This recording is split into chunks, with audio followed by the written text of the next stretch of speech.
ખાલી થોડીક એની બેનને મારે એક થોડીક વિનંતી કરવી છે.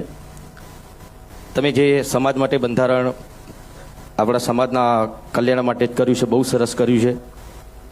પણ એક બે એવી વાતો છે જે તમારી સમક્ષ રજૂ કરવા માગું છું હું. કેમ કે ઘણા બધા મને ફોન આવ્યા, કેમ કે હું પણ એક કલાકાર છું, એટલે મેં ખાસ પેલા ડીજે વાળાનો બહુ ફોન આવ્યો. એટલે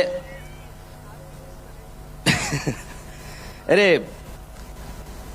બીજું કશું નહીં, એ લોકોનું પણ શું એમના ઉપર ઘર ચાલતું હોય છે. ઘણા બધા કલાકારો ડીજીમાં જ કામ કરતા હોય છે. તો એના માટે તમે થોડુંક વિચારજો શું કરી શકો. તમે બધા આગેવાનો છો, બધા ભેગા થઈને તમે નક્કી કરજો. એટલે અમારા કલાકારોની વાત છે, બરાબર. એટલે એમાં શું થઈ શકે છે તમે બધા આગેવાનો છો, તમને વધારે ખબર પડશે. કોઈ રસ્તો તમે કાઢજો તો એ લોકોનું ઘર પણ ચાલે.